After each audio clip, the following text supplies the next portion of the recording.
Hey, Power Athlete Nation, summer is weeks away and you got to get that body right. Now, whether it's to pack on a little bit of muscle to fill out those pants and fill out that t-shirt, or to lean out and show off those abs by popping off that shirt, we got you covered. Now, the reason we like to start busting our ass now is so that we have a little bit of margin of error so that you can cut loose and not feel guilty. So what I want you to do is go check out one of Power Athlete's nutrition protocols. We got a leaning, we got a bulking, we got a keto, and we also have a performance protocol for those of you that need a little bit of extra attention and really trying to dial it in so that you look like $1 million come summer. To learn more, head to powerathletehq.com/nutrition to find out which protocol is right for you. And we're going to give you an extra 20% off at checkout with the code EATTHEWEEK. 20%? Yeah, that's all caps. EATTHEWEAK at checkout. Dude, it sounds good to me. Now you got your mission. You know what we're expecting. Go get it. See ya. Hey, Bob, it is so good to see you, dude. Thank you.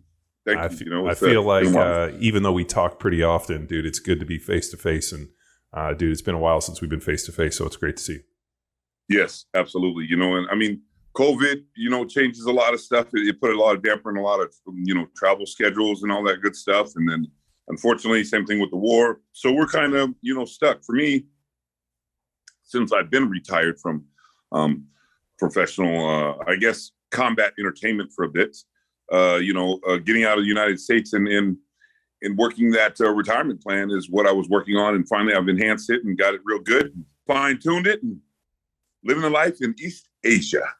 For those of you guys that don't know, we have one of my oldest and best friends in the world, Mr. Bob Sapp, who's calling in from Thailand. And I've known Bob over half of my life. Yes. Dude, I met Bob when I was a young rookie, 23 years old in the NFL. Through Mauro De Pasquale, who hooked me up on my first supplement deal. And he's like, hey, I got this guy who's also, for you to talk to down in Baltimore. Bob and I met, we exchanged numbers, and he's like, hey, I'll give you a call. You know how many people say that? And actually, Bob gave me a call, and we talked pretty much like every day, every other day for years. And I remember, Bob was playing for the Ravens, going through that whole deal, and all of a sudden was kind of, you were doing WWE. I remember you were down in Atlanta.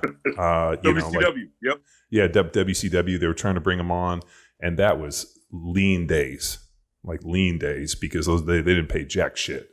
And I remember Bob was down in Atlanta, and he's like, I'm going to do this tough man competition. I'm fighting the fridge. I'm fighting Refrigerator Perry. And I was like, kick his ass. And he did. And then next thing you know, that was the nuclear explosion that we know as Bob Sapp. So it was really a time at which I was like at the top as the NFL, third round draft pick. I was excited and then went down. Why did I go down so bad? Well, unfortunately, I placed my savings of the NFL with a financial, what do we say? Definitely no financial manager, right? Not a financial advisor, more like a crook. A thief. That's right. Yeah. That's exactly right. So I ended up losing all of my cash. Okay, zero. So the minute I was injured out of the NFL, I lost basically all of my money. And it was no due to lack of saving it. It was due to saving it with the wrong person. So no air and emission insurance, just jumped on in with the financial guy and thought he was going to lead me to the way of financial independence and freedom. And he let himself off with it. Fuck, dude. Yes. So, unfortunately, I had to kind of start all the way back over, in which I did. I went to WCW, and by the time I got popular in WCW, they went bankrupt. So I had one other opportunity to engage, maybe within my athleticism, and that was against the Tough Man contest against William the Refrigerator Perry. I did do the Tough Man against William the Refrigerator Perry. I was victorious. The crowd was throwing beer at me and all this kind of stuff and booing. Well, because it was in Chicago. Bob, do you remember it was in Chicago? Right. Yeah. So and Fridge is obviously Fridge is fucking legendary. He's like a fat icon there. And Bob comes in, who's this like young guy who had got drafted by the Bears, and they kind of like pitted him, and it was pretty awesome. I painted you as he the was bad my guy. idol too. He was my idol in high school and in college. That's why I wore number 72. So I actually beat up my idol, the one I grew up watching. Is that amazing or what? Nah, dude, we watched the whole thing go. I wasn't there in person, but I watched it go down because I was in the middle of recovering from my patellar tendon knee injury. And I'll tell you, like, as dark a time as that was, there was one dude that called me every single day, telling me, "We can do this. I believe in you." It's this dude. Like, I was like a rookie, get hurt, come in, started. Like, all of a sudden, they like treat you like you're like a leper. And like Bob would call me every day and be like, "Dude, how's it going? How's the training? You got this. You'll do it." And, believed in me when I didn't necessarily believe in myself. It's a good teammate. And so even when I was like, remember going through stuff, I'm like, my leg's not working. And you're like, "Dude, trust the process. And, dude, ended up coming back and starting 16 games that next year. And, dude, I mean, from then on, I had a small wedding.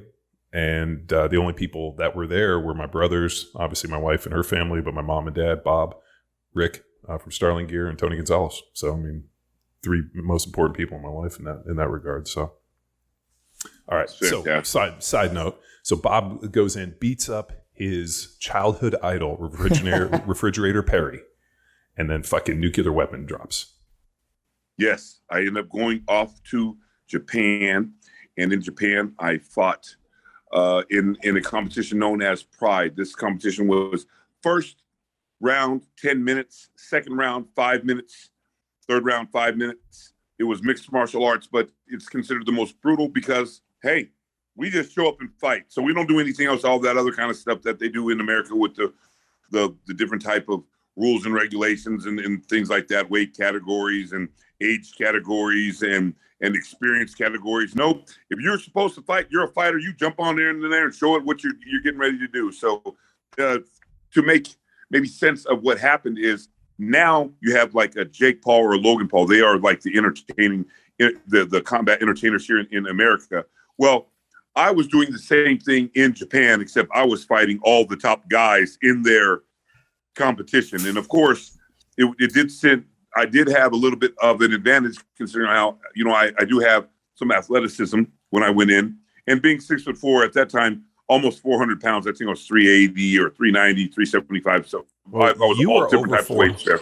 Dude, you were over 400. You remember when we were out in Vegas for 4th of July? Yes. Oh, absolutely. And dude, to this day, dude, I've never in my life seen this. We were sitting at the pool waiting. Bob comes strolling out at like 4:10. What year or stage in your career was this, Bob? Man, this would have been like, I was still playing I had just got to, no, I was still in Philadelphia when this happened. So this would have been like 02, 03, 04, somewhere in there. And Bob comes strolling out with a towel around his shoulders, right? No shirt on. And he's a fucking jacked 400. Like the entire fucking pool party at the Hard Rock just fucking stopped. That's right. That was some funny stuff. Yeah, it was fucking man. Yes. Okay. So sorry. I don't mean to cut you off. You're right. It was just crazy. It was funny as shit.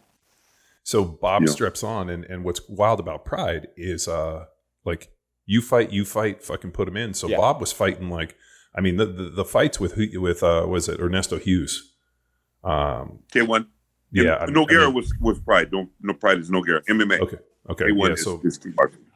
Yeah. So let's get into a little bit of that. So the issue was, Bob was a football player and Bob would like jump in on me.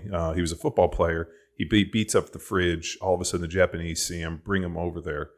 And Bob has no fight experience, or language, I told him the story about how you couldn't speak Japanese, and then you had a dream in Japanese, and you could speak Japanese, which completely blew my fucking mind because we were in Vegas, and these Japanese people come over, and Bob's fucking literally speaking fluent. I'm like, "Well, you speak Japanese?" You're like, "I couldn't a week ago. Yesterday I had a dream, and now I can speak Japanese." But all right, Bob, dude. So let's get into this. He has no legitimate fight training, so they take you over there, and then what? They take me over there, and it's basically sink or swim at that time, So they said it's funny. So they gave me one fight against some Yamamoto or something like this. And I ended up being victorious. All the pro fighters around me, Randy Couture, Gary Goodridge, Maurice Smith, Josh Barnett, everybody was helping me out, saying, "Well, hey, just do this move. Just do this move when you go in here because we know you have no experience, and we think that you may be okay, but let's just see how you do." So I ended up going out there.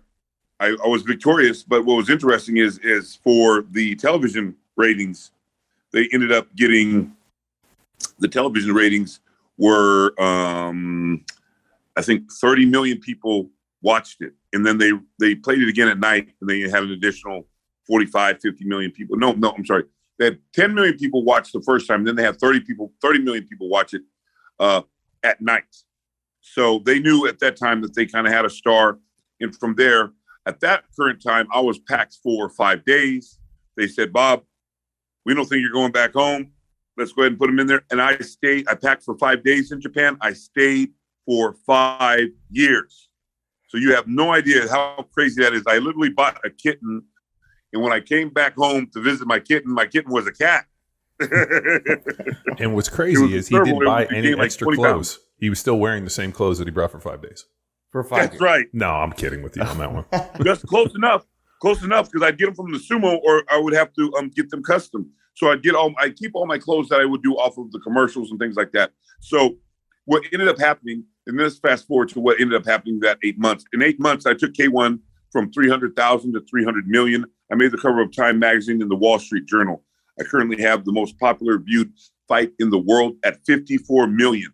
So that means just on television, when it aired, 54 million people watched in a single night. That obviously is a high rating.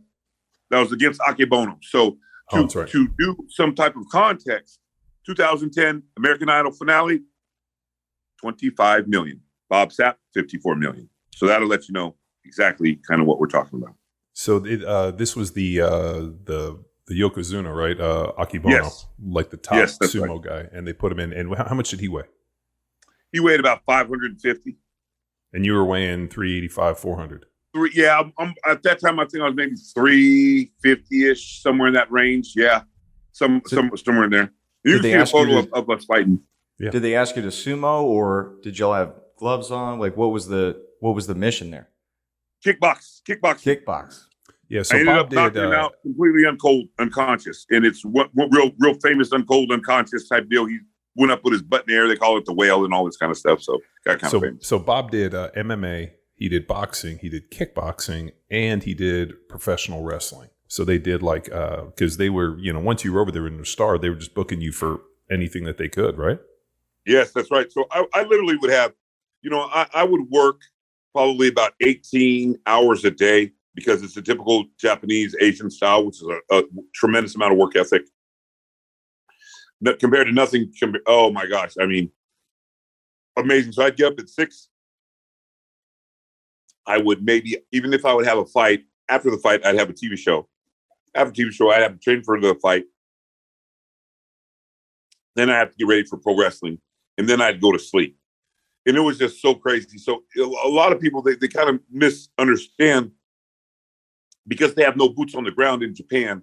So they are reliant upon little rumors and all this kind of stuff. Or somebody that barely speaks English to translate. Well, kind of strange, because they really have no idea.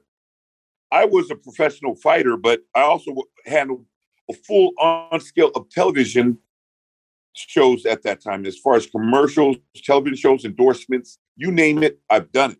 So it was very difficult. It's very difficult for people to understand. So they get this thing when they're like, well, Bob is not like a real fighter. He's like, okay, you know what? You guys get to just train for your fights and go home and go to sleep. That's not what I had to do at all. And there's no way you can really get any quality type of training in and to do that, right? Because you're just not there. You're just not able to do that. So, you just got to come in and you got to get what you got, and you got to go in there and fight. And the way it works like this: if someone was to mug you or want to mug you at 7-Eleven or in a dark alley, are you going to start stretching and say, "Oh, I'll be right back"? No, right? You're going to fight or flight. And most likely in that situation, you're going to fight. Okay.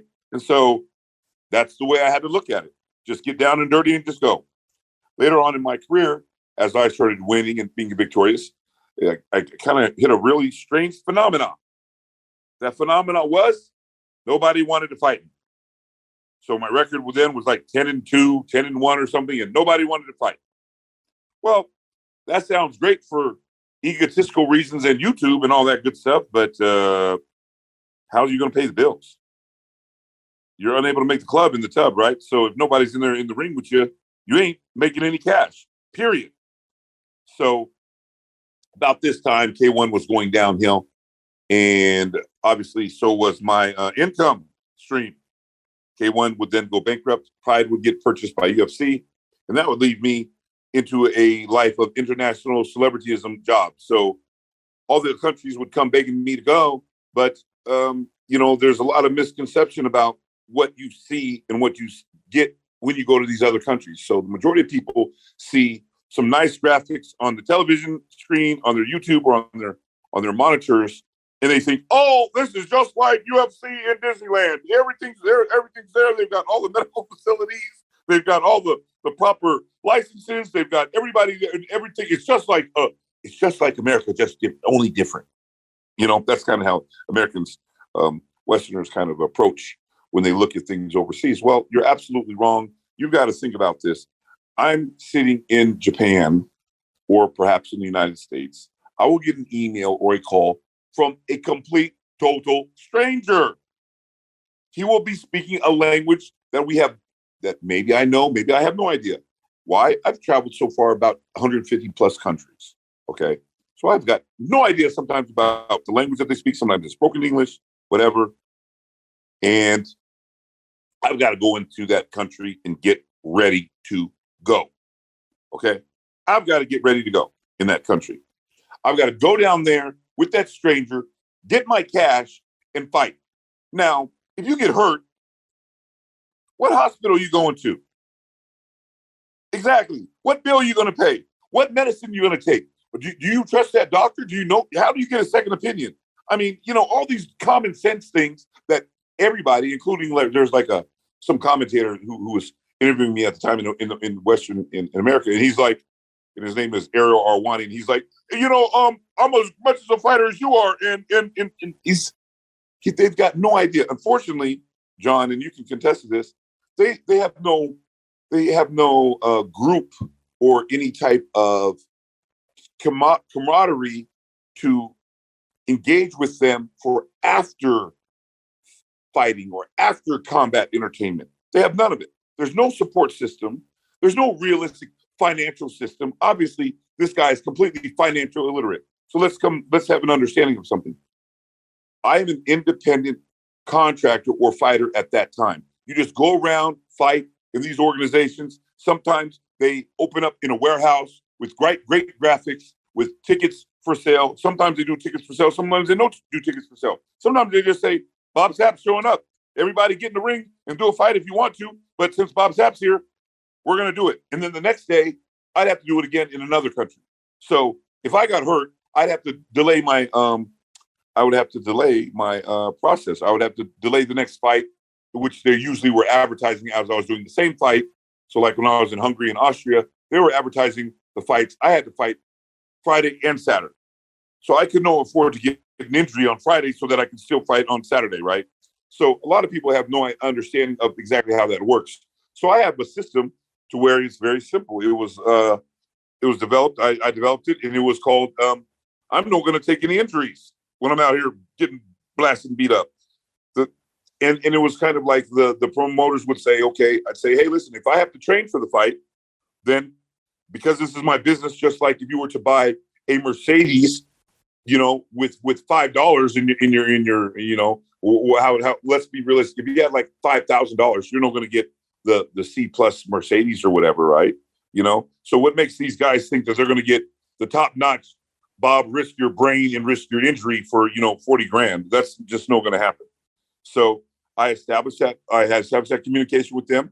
They were more than happy to have everybody's more than happy to just have me show up, because in those countries, they were just wanting to have somebody famous just promoted anyway, because the Westerners over there, just like the commentator who interviewed me, they do absolutely no research on anything. Okay, none. So once they beat me up, then it's like, hey, they just love to look at Bob Sapp taking dives, look at Bob Sapp fighting, Bob Sapp. And they say, Bob, this is perfect because we have so many great fighters over here, like from our Pride days, from our K1 days. And these people in your Western society in America, they never even speak of them. Never. They only talk about you. No matter what you do, they keep talking about you. And I'm laughing because I say, yeah, it's kind of strange because I've only fought in America 4 times. Yeah. 4 times. In Vegas, and I was there. Yep, that's right. Yep. Yeah. Remember that? Yeah, it was badass, dude. Yes. Yeah, that was great. So that you were there, I think, when I went against Tommy Glanville. Is that right? Yep. Yeah. It was in Vegas, and dude, I had. I mean, obviously, I know Bob this way, and all of a sudden, he's like, "Hey, I'm fighting." We also had another bitching time. You remember when when we went to the premiere of Elektra and we had dinner with the cast, and Bob was like, "Move," and like sat down. But so we show up to go to the fight, and he's like, "Dude, I'm fighting in Vegas. I don't fight in America." So I bring my brother. I think Mofetta came with us too. And, Mofetta's kid plays professional baseball now. Nice. Yeah. So we all roll to Vegas and we meet up with Bob and, dude, like we're walking through the hotel and like, there's some Japanese tourists, like maybe like 50, like get off this bus, and Bob like stops and he's like, "Dude, they can't see me." And I'm like, "Why?" He's like, "Dude, it's going to go crazy." And we're like, "Shut the fuck up." Cause like we didn't know. All of a sudden, these people see him, and it's like, "Boom, stop!" And they fucking, like these people, like something out of a movie, like with all the cameras clicking. They're like screaming. Yep. Women are fainting. Dudes are fainting. They're crying. Like it was like the reincarnation of Buddha was right in front of them. And like we just stopped, and we were like, "Oh my God!" We're like, I didn't know if I should like take a picture, run. I was like, "Holy shit, dude!" Like this, and he's like, "This is how it is everywhere," and I'm like, "Holy fuck!" So I remember we went to the fight, and dude, it was pretty awesome at the fight. Like Bob's got his whole beast, like motif, like his persona of the beast, and it's pretty cool, dude. Like you come out like the white shorts and the fucking, know, like it was pretty good. Bob, did they give you that nickname, or was that your idea? I got that right from when I did the Tough Man, and it was because I kind of came in and they were interviewing me, and they started saying, "Well, hey, what do you like?" And I was like, "Well, I like to go home and play with my cats, and sometimes, I'll play some video games, and I like to read." And they were like, "Okay, man, that's so boring. Can you do anything else?" And I was like, they said, "You got to do something. Hey, do the wrestling thing. Do the wrestling thing." I said, "Well, I'm going to take the fridge and I'm going to take them right back and I'm going to ship them back to Mama. That's right. I'm going to put them back because the warranty has expired on the fridge. It's expired long ago." "That's right. I'm going to ship them back to Mama. And I'm not talking about May tag. I'm talking about my tag. And it's going to happen now. We ain't wait till May. It's going to happen tomorrow." So I would say something like this, and it was, they said, "That's it. Do that." In that show, for that Tough Man hit #1. Everybody was watching that show. Everybody called me to watch that show, and I was excited. So I actually called everybody to watch that show. Okay, I was all my sitting in my friends and apartment. family gathered around the show. Yeah, dude, I was sitting in Philadelphia in my apartment. I remember I got went down to the local corner, got some stuff, had some beers, and like the whole thing. And it was, I'm watching on my fucking shitty TV. And dude, I remember they had you like sitting on stools, and I remember they like pop up, and the fridge tried to come out and give you some like E Honda. You remember from like Mike Tyson Punch Out? You remember like the E Honda where it was like, yep. And dude, fucking Bob just started like not even punching him. You were like dropping fucking like side hammer fists, like just these huge fists, dude. And just fucking the guy was so out of shape, he fucking collapsed. It was fucking awesome. I went crazy. It was great. And then Lawrence Taylor gets on the screen and says, "Bob Sapp, you're a nobody today and you're going to be a nobody tomorrow." Said that in front of national TV. Yep. Everybody called over there. Remember that, John? They was like, "Man, that's messed up, man. That was your big moment. He messed it up." Da, da, da, da. I was like, LT was high on coke. I mean, he just was coked out of his mind. Hey, it must have been, because right after that, he sure didn't end up getting in trouble. So, unfortunately. No, I think he got in trouble that night. I think he got in trouble that night leaving that thing. I can't remember 100%. He later would get in trouble. That's right. He later would get in big trouble. Yeah, and you remember he was on like they were trying to get him on all these movies and make him an action star. You don't remember this? Like, LT? Yeah. Yeah, he was in Any Given Sunday. Yeah, no, but that was when he was playing himself. But like at that time, like they before then, yeah, no, they were trying to like make him an action star, and then he got in trouble with like a bunch of girls and maybe some young underage girls with cocaine and some shit, and that shit just went away. Now he'd be a fucking bigger star, but back then they kind of frowned upon that shit a little. I mean, not frowning on doing it, frowning on getting caught. Right. Yeah. Right. So, like Bob, like I'd love to discuss the training a little bit. You know, I mean, obviously we're a strength conditioning podcast by category, but really it's about having amazing conversations with fucking larger than life people like yourself. But like within the training, like you played football at UW, so we, obviously I played at Cal, which would have been Pac-10 back in the day. Now it's Pac-12. But like your training, and I know the guys that played with you at University of Washington talked about, your legendary strength. And then the fact, you got to go to the NFL in the training, how big of a change? I mean, you'd already had this work ethic, but like when you went to Japan and all of a sudden, I remember you were calling me and talking about like, shit, dude, these guys train like all day. It's like a 10 to 12, 14 hour training deal. And I remember they were rolling your shins with baseball bats and hitting you and trying to like toughen up and like, and your knuckles. I remember when I saw him. So I remember shaking Bob's hand. And then when I saw him after he'd come to do all the fighting stuff, his hands had effectively like encased themselves in bone. Yeah, look at his knuckles. Right there. Yeah, it looked, I was like, what the fuck is that? And you're like, that's the money maker. That's where I knocked those motherfuckers out. So like, let's get in and discuss a little bit of the training. And then the other one I want to talk about is when that fucker weighted his glove and broke your orbital. If you don't mind talking about that one. Oh yeah, but we I don't know we can do that one, but yeah, we can discuss a little bit. Hey John, that's pretty good. I'm surprised you. Yeah, you're one of the only few people to even, well, of course, because you know me, pick up on that. Well, fuck, that's dude, we've talked about all this shit for years, and unlike you, my memory is still pretty good. You fucking mush brain. Because that's really sharp. Because no people even know. So I mean, John just unveiled something there that kind of we've always. So let me go backtrack. So one thing that I never do 100% is tell all the what we say the secret sauce or the juices to whatever. So I never tell anybody's personal business for what goes on, whether they're my celebrity friends or whether they are, whether it's an organization.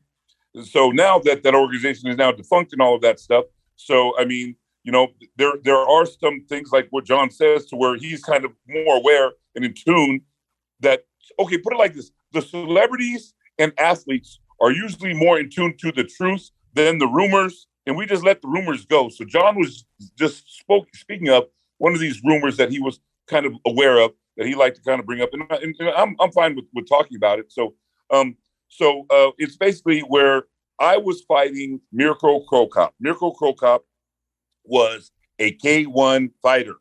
Okay, fucking badass K1 fighter. Yeah. Now we ended up fighting. I ended up sustaining a unique fracture to my orbital on the. I ended up sustaining an injury during that match, and you can kind of see it. It's actually quite famous.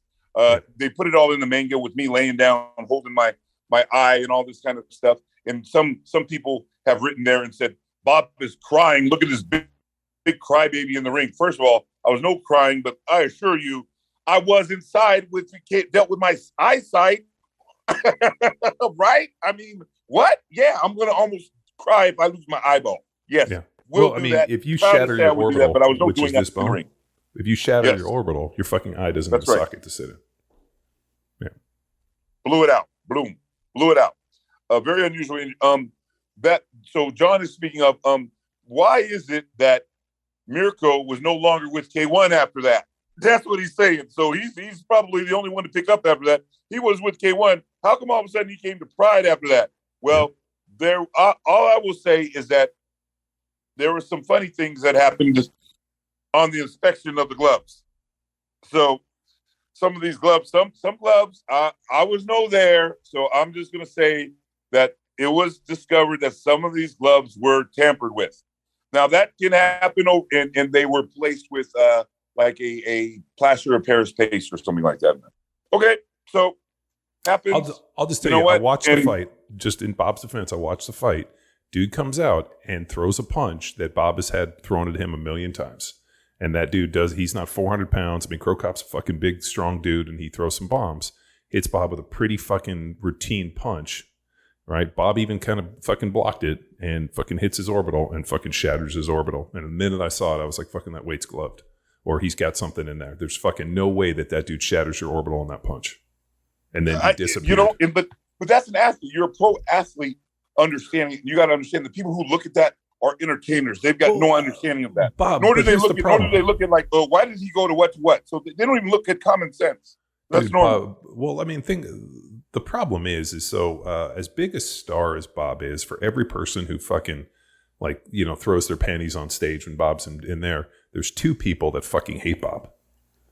Yep. And it's because, here's this like larger than life character. I mean, say what you want about Jake Paul and his brother. I mean, they're kind of fucking idiots. But I mean, dude, you can't deny what they're doing in terms of entertainment value and running the game. I mean, they've completely fucking pumped life back into professional boxing. I mean, right. In general, for everybody to talk to, I just love it. So I will never, you will never hear me calling those guys out because they're just knowing my age range and category and all of that stuff. So I'm not going to be like these older guys. Like, I guess Butterbean just got through saying, he's like, hey, I'm 55. And when I turn 56, can I fight you? And I'm like, dude, you guys, this sounds terrible. Let these young guys go off and do what they want. Let us older guys just watch and enjoy them. Why are we talking about we're going to fight a 25-year-old? Well, and and that's what part of this, Bob was texting me some of the videos that they put together where, originally when Tyson was going to make his comeback, they reached out to Bob, and actually Bob's like, dude, I'm going to fight Tyson. We're going to do it in Vegas, or we're going to do it in Dubai, whatever. You're fucking coming. And I'm like, dude, but believe me, I'll roll the family, my brothers, we'll roll fucking deep wherever you're going to go. And, and so then all of a sudden it just kind of like, Tyson's people are, what's the right word, dude? Circumvented. Yeah. And all of a sudden, like, weird shit gone on, and next thing you know, he's fucking fighting Roy Jones Jr., who, like, that's the hard thing with some of these older, like Tyson got in shape. Like, seeing Roy Jones come out and remembering who Roy Jones was extremely hard to watch. Okay. So yes, that's right. And unfortunately, speaking of the Tyson thing, so that's one thing that I'm doing right now. So I am going back and I am telling everyone about what took place with that Tyson situation. And the bottom line is he's afraid to fight me, period. So it was all good until he saw the picture of me, and then he chickens out. And then he has Joe Rogan on there being like, dude, this guy's a fucking completely different human. And fucking Tyson's over there smoking like, holy shit, this guy's going to fucking kill me. Charles, I'll send you that clip. We can cut it into the deal. Bob, I did also see a clip of you in the ring calling out Tyson. You're going to put the fuse out. Well, that was actually at the wrestling deal. Yeah, in Vegas. Oh, okay. Yeah, I didn't know when that was. And then what's a wild thing is you didn't know he was going to jump in the ring and do that, did you? K1, nope. And it was the K1 when I fought Chemo, and it was when I came over and I did the Jimmy Kimmel show, I did the Jay Leno show, I did the Today show. We did a really big appeal, like campaign in America, and that's when Tyson showed up. We had a lot of celebrities were there. We had Muhammad Ali, Michael Jordan, Dr. Dre. That was just a star-studded big event there that came there. And Mike Tyson happened to be one of the individuals there to watch me fight during that time, and it was absolutely amazing. It was great. He got in the ring. And he said, and I said, hey, listen, you mess with me, they may call you Kid Dynamite. You mess with me, I'll put your fuse out. So he later would go on to sign with K1 to come to fight me. Unfortunately, Japan was being histrionical, so they just decided to say, is that even a word, histrionical? But if it isn't, there should be one. So they just decided to look back on his history and say, because of the things that you've done in the past, you're no longer invited over here because of criminal record kind of stuff. And that kind of put a damper in it. However, come full circle, come in the 2021 or 2019, 2020. Yeah, this was right before lockdown. This whole thing. I remember you called me. I got him out of retirement. I actually got him out to fight. Offered him the money, got him the contract, got him everything. And it's just, the thing is, when these professional athletes that call me out, whether it's a Mike Tyson, Shaquille O'Neal, Evander Holyfield, Tyson Fury, who else? Roy Jones Jr., all these guys that call me out, they only do so when they see me on the beast image. But then when I get out of it, and they want to compare me to their age, compare me to them because I still stay in shape, they get out of there quicker than heck. And you cannot blame them because they will tell you, Bob has no damage on his body. If he was taking dives, he's got no damage on his body. We have damage. He is this much older, still has his athleticism for his age, is still big and strong. For sure, he's going to knock us out and destroy us. Of course, they know that. Tyson knows that. And I just want to make sure that the public and everybody is aware of it because he's been controlling the narrative over here between him and, I'm going to have to say, unfortunately, Joe Rogan, because nobody has spoken with me and said, what happened? Instead, they let Mike Tyson say, oh, well, I don't know what happened. I don't know. Oh, I can tell you exactly what happened. And I'm going to tell everybody what happened. And that's what I'm doing now. So you'll see it. I'm coming through and I'm telling everybody exactly what happened with him. And he's not going to be able to deny it because it's the truth. And I have all the emails, all the audio messages, all the text messages, all the identification points. I have it all. So I'm the one. Did you know Roy Jones Jr. was to fight me in 2016? That's where the Roy Jones Jr. came from, to fight Mike Tyson. Did you know that? I'm the one with the contract. So all of that stuff that you see is the stuff that I have set up, period. And it was circumvented and stolen by his brother-in-law, Azim Spencer, who decided to act like that's all his idea. So we'll get into it. I'll show it to you a little bit later on as we go into it. Isn't Roy like a light? Isn't he like a light heavy, like a 185? I think Roy Jr. is, and that's one of the reasons why. Hey, listen. What I told Azim, I said, listen, if you guys are going to call it and start delaying and playing games like you're too light to fight, too thin to win, like Roy Jones Jr. did, then you can forget it. And he's like, oh, Roy Jones Jr. Yeah. I was scheduled to fight him. And that's where all that Roy Jones Jr. came from. Nothing. And listen, there's nothing even on the table, and there's nothing for Tyson besides fighting me. The fight I fought with Roy Jones was supposed to be with Bob Sapp. Oh, really? You mess with me, I'll put your fuse out. I want him. But even Fedor wouldn't fight Bob Sapp. Yeah. In his prime, is like, Smart. Get the fuck out of here. I said I'll fight him. And whether he wants to admit it, he wants to keep shopping it around, want to keep playing it, or whatever, but he also knows that. And you can see it. There's an article that came out where Tyson thought that it was going to come out that he was going to fight me. Sign the contract, big boy. Sign the contract. And that about how much money he was offered. So he starts saying, well, no matter how much money it is, it's no longer fun because I'm looking kind of smaller and weaker. And that's because he saw my photo and he's telling you guys, if you bring him up, you bring me up, it's not going to matter what kind of money it is because he's weaker and I'm bigger and stronger. I like little Michael. And he said that in an article for you guys. And you guys have no idea why he's saying it, but I know why he's saying it. And John knows why he's saying it. Okay? But we just let it go, being professional, da-da-da. But now after he keeps talking about me and keep dropping my name down, I feel that gives me some right to respond. Why didn't the fight happen? I don't know. That's business. That'd have been beautiful. Part of the issue, and Joe Rogan obviously has got the biggest podcast on the fucking universe, right? I mean, they get something like 11 million downloads. So Joe Rogan goes on there, and he has he's had a Tyson on a ton. He's similar to, he's obviously older than us, but he's in the similar kind of dude, like you, man. I remember Tyson in his prime, and I remember thinking wanting to cut a slit in a towel and not wearing socks on boxing shoes. Right. Tyson was as bad a motherfucker has ever been. And when he went in there, those original fights, like when Customato was in his corner, dude was fucking vicious. And so Rogan still remembers that version of Tyson.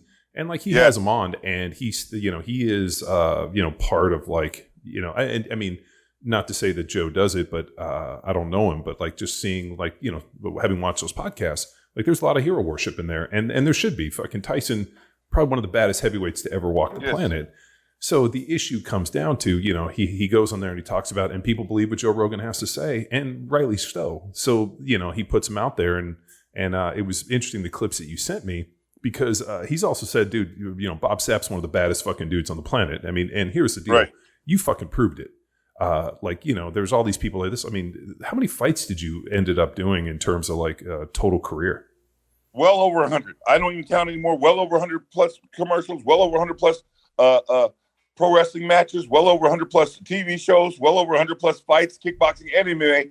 And I've traveled over 100 plus countries. Okay. I had to also design my own retirement program. And first of all, I will say this: kudos to the NFL and college for teaching me about sport and for teaching John and all of us about sport. Because one of the things when you go to this NFL, when you get drafted, you have to go to this big seminar.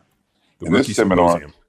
Yep, the symposium that tells you, and they tell you about how basically once you're in the NFL family, you're always going to be the NFL family, and about how they're going to give you this treatment and care and all this kind of stuff for afterwards. But they do tell you about you need to surround yourself with nice professional athletes that are going to do something with themselves after NFL. Okay, and you really do need to set that up. You need to set up that program to do it, because once you get out of professional athletics, it is a nightmare to figure out what the heck you're going to do.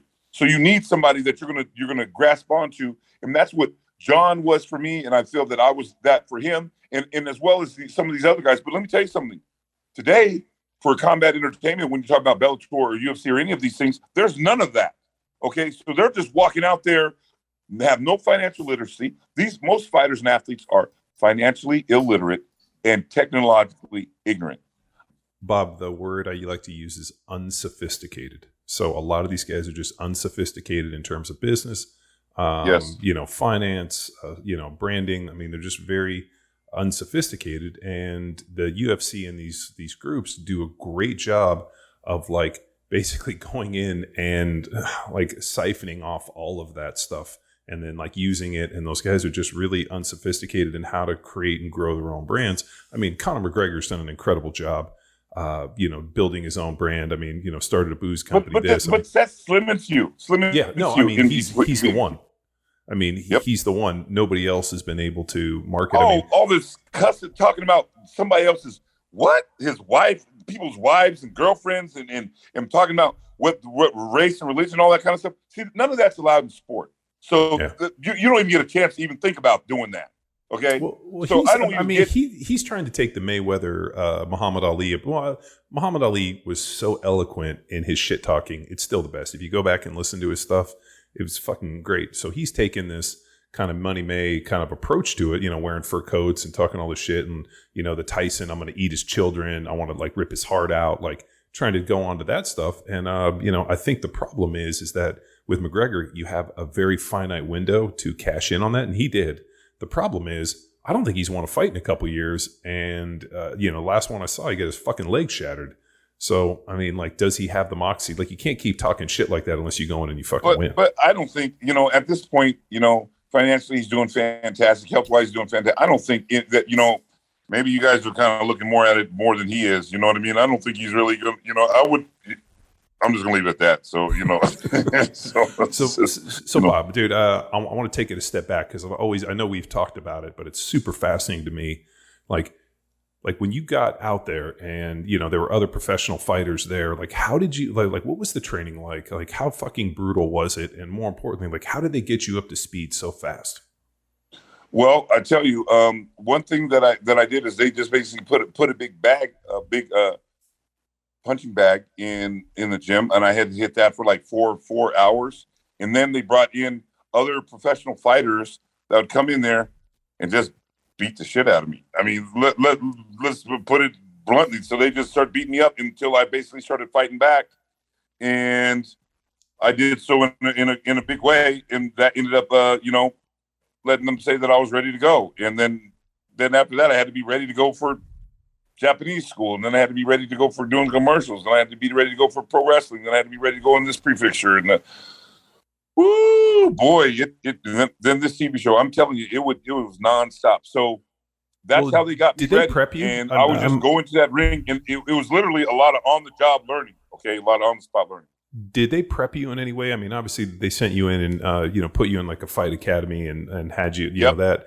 Did they give you any training or any like support or just really any guidance when you got out, or was that just Bob Sapp being the fucking massive personality that you are, just you being you? I did the personality stuff. They did teach me some of the fighting. I did have some trainers. I did bring some people over to the States, and we had to stay together. And towards the end of my career, it just started getting to me. And I can explain to you why it started getting to me. And I know exactly why, because of the symposium for the NFL. I wrote my emergency plan that I recently cracked open there. And I think, John, you already know that. I recently cracked open that emergency folder. So for my retirement there, I had to do that one. So we can talk about that later. But yeah, I ended up cracking that bad boy open. And let me tell you, see, I almost lost my track of thought because every time I think about cracking that open, it just brings me to so many memories. But I'll tell you, that's one of the things that is definitely needed is that emergency kit. So I cracked mine open and I basically saved it. So when I'm there fighting, I knew that was something that I had to go back to always. And that was just to enact the retirement plan. And going back to what John was saying, you know, why is like, I always like it because I just recently saw it again, the Ariel Arwani, when he's talking about it. Why is that such a big deal that I'm setting up my retirement plan and I'm in other countries and they don't even know what's going on? They have no idea if it's a pro wrestling match or an MMA match. They don't even go there.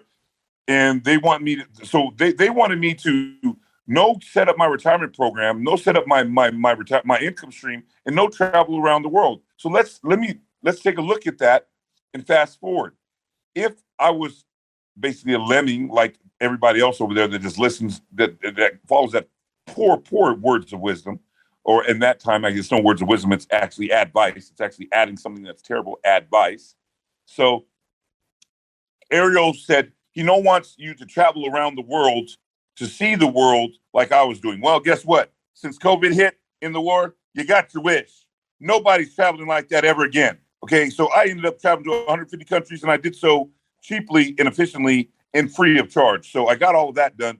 Obviously, I did it all. I did the United States doing NFL and college, right? So I got that done too. The United States, I got that taken care of. Now I've got the rest of the world taken care of. You see what I'm saying? So I got that one. And then all those fights that I guess that they're saying I take and dive to, I saved that money all the way through and used frequent flyer miles to fly everywhere else and got paid doubly on that. So you can figure that one out, invested all of that. And now I currently live completely 100% debt free on a luxury estate with full staff. It means I have a chef, maid, and a driver, and I relax 24/7. So currently I'm talking to you at 6'5", 300, and I'm busted about 317, 320 pounds. I've got roughly about 7% body fat. I can wake up, train, do exactly what I want. And I train calisthenics, weighted yoga, and meditation. I don't lift anything over my body weight and 30 pounds. And John, you've seen what I look like, right? So, it's, well, first of all, you're full of shit. You're not 6'5". He's only 6'4". He's way shorter than me. That's the one thing I got on him. That's it. So there we go. So yeah, no, I know we were conversing. Bob was texting me some pictures. So now, I mean, you obviously banged a lot of weights, but like there was a point like after you retired from the NFL, you got into fighting, you didn't really touch the weights anymore. It was just all purely fight training. That's right, exactly. So I really had to. There's only so much. See, the thing that you have to understand that this symposium teaches you, and that a lot of these young guys have no idea. There's a difference. There's different hats. There's a hat that you wear out in the public because you're no longer a professional athlete. But when you are a professional athlete, or when you have been a professional athlete, the hat that you will wear will always be there. If I get in trouble, or if John gets in trouble, the NFL will be mentioned. His college will be mentioned. Okay? So he will always be known as a professional athlete. Yep, you'll end up on the ESPN ticker. Yep. So with that, we have to be cautious. We have to be careful. We have to always be aware. We have to be situation aware. That's a lot of things that the symposium teaches that they have none of this in combat entertainment. And the reason why I'm bringing this up, John, is because I already wrote the NFL PPA and the Players Union and all that stuff. I already wrote the NFL. I said, that symposium, how come, they canceled it. They don't do it anymore. You know why? Whoa, really? I know. Yeah. Okay, tell me. Yeah. Well, your boy Chris Carter got up and they asked him to speak. And he got up there and told all the young guys, hey, man, when you go out, shit's going to go down. You need to make sure that you got a dude in your posse, like in your crew, that's the fall guy that you've already paid ahead of time, where if something goes south and you're involved, he'll take the blame for you. And he said that. I mean, dude, like you and I have heard this narrative before, but never in front of all. And so this is a really interesting thing, dude. And like, this is something too that I wanted to get into. You come from the same school I do, where like like as a professional athlete, like you said, you wear many hats and you have to be very conscious of your image at all times. So like, I really like the whole idea of social media, and especially like people with these vlogs on YouTube where like, oh, there's all this honesty and they want to see the behind, and they're in there, they're sharing their most like intimate like moments of their life. Stupid. Like, well, no, but I mean that goes against everything that we were taught, and like, and as a 10-year NFL player, like that's why like on my social, it's super vanilla. Like I'll post some pictures of this. Like I don't show like. Like kids. I see, like we were, like I'll see Mike Rashid and Simon Panda because I follow Mikey. As you guys know, Mike Rashid took CrossFit Football Seminar back in the day. So Rashid and I are friends, but it's like him and Simon Panda standing in front of Lamborghinis, like, hey, we're going to go cruise these. Like for us, that is extremely like hard to wrap my head around because, being a professional football player and like, showing all this is extremely like, dangerous. It's dangerous and it's opening yourself up. And so like, even like, like Bob's has sent me dope pictures of his house, and like, people would be like, oh, you got to post that. Fuck no. I would never post that. And Bob wouldn't post that. I mean, we live in an amazing fucking place here in Texas, and there's a lot of cool shit, but like, it's just rare that you're going to see us be like, oh, floss, and like just kind of showing out. And it's, like that symposium and the way the NFL was very guarded. So like, it's kind of interesting now to see this kind of change. And this, like, where now these, there's some NFL players that have a podcast on Barstool, like Bussin' with the Boys. I don't know. I mean, I like saw some clips of it. I mean, those dudes are like those guys are showing a life that, and giving people a shot from the inside. And I'm laughing thinking, these guys are just bad, ripoffs of Jared Allen, Boomer, Tony, and the crew of guys that I ran with for a long, long time. Like, man, like, there was a whole kind of veil where you got to protect your image. And I feel like that's really come taken down with social media. And so like, I know for Bob just started a social Instagram account, and it was hilarious because he sent it to me. And I went back and tagged him in some stuff. I mean, my very first Instagram post is from my wedding. It was like me and the boys, like right before the wedding, we were in the bar with my two brothers, Judge Derbatis, who married us, Rick, and then Bob, and we're all hanging out. And it was actually my first Instagram post. And I was even like a little weird posting that because I'm like, oh shit, this isn't my wedding. And, I didn't tag anybody because I was kind of a little, taken back. But now seeing how honest people are, like the shit that people like share, like honest people appear. Well, no, I'm okay. Well, I don't know if it's honest or That's whatever, right. But the depth at which people are sharing to me goes against everything that like within the NFL, within the symposium, like the entire maturation process of a 10-year NFL vet and how we were talked to about protecting our image, protecting the shield, protecting the brand, presenting yourself in this light. And then you got retirement package. Yep. Yeah. Like, I mean, and like, there's I mean, shit, like a bunch of bullshit. Like, all of a sudden after fucking hundreds of fucking drug tests, I get tested 3 times in 5 weeks, and the second test comes back positive for a drug, one that I had never taken, didn't even know, and was a byproduct of another drug. And they fucking suspend me. And then forever I'm labeled with this bullshit. And, it was complete fucking horseshit. And I fought the NFL on it. And you know what? It's like, that's the narrative, and that's what's on my Wikipedia page. And that's what people are going to remember. They don't remember the fact that fucking there were hundreds of other drug tests that were fucking, negative. Oh, yeah. And, were never an issue, and start fucking, for 10 years in the NFL and the whole deal, and have one fucking deal where you're like, even where the FDA comes in, is like, oh yeah, no, that's approved in cattle without the parent drug this, and they write it, and they still fucking suspended me. So, I mean, there's some bullshit in there. There's a lack of understanding at that time. Now there's more understanding. Yeah. There's more science. There's a totally different stuff going on than when we were born, John. I mean, it's so crazy. The stuff that we were blasted for, that everybody thinks that it's the funniest thing, because now it's wow, amazing. So, I got contracted when we were doing our Super Bowl run in Philly. I got contracted there was a book by a guy named Jerry Kramer that wrote a book about the Green Bay Packers going to the Super Bowl. I got contracted when we were like in that last year to write that book, or to write a rebooted version of that. And I was going to write the book about the whole season and going to the Super Bowl and the whole deal. And the Eagles totally cockblocked me on it and told me I couldn't do it because we needed their sign off on the likeness and all that.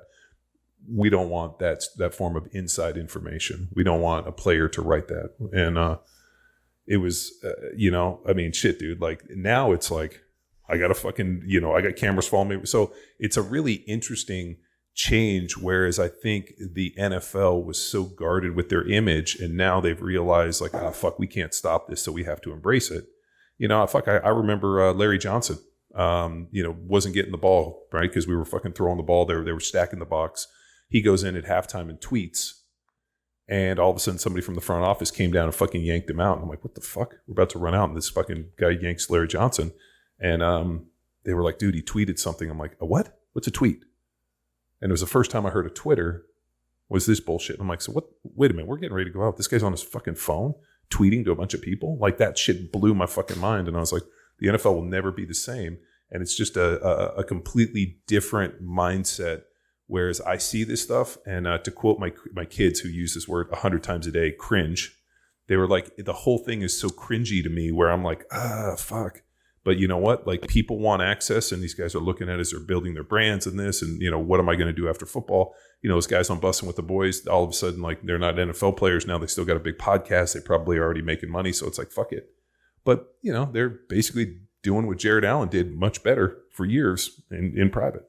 Well, I mean, it was on the reporters back then, the Skip Bayless, the Bob Ryans, that would get to know the teams and then write about them. Now the players are doing it themselves. Yeah, it was Mike Silver and who was the other guy from SI? He wrote that article about me when he hit me on the ephedrine. You remember that when they banned ephedrine after Corey Stringer died? Because, dude, they fucking basically, it was 100 plus degrees. They were running his ass, and he was severely out of shape, and they didn't give him any water, and then they blamed it, Well, water is weakness. That was so brutal. Those was that the Chicago Bears, but no, that was one, Minnesota Vikings. Minute something. Yeah, Minnesota, but Minnetonka or something like that. It was at we practiced at River Falls, Wisconsin. They were at begins with an M. It's not Manitoba, but it's Minnetonka. Yeah, that's it. Yeah. So we were out there. I mean, it was hot, but like it wasn't that bad. And he ends up dying because one, they didn't have porta potties on there, and he didn't feel like comfortable pissing. I know. Oh remember my God! Remember that they say that it was so hot that no matter how much you drink, it'll dehydrate.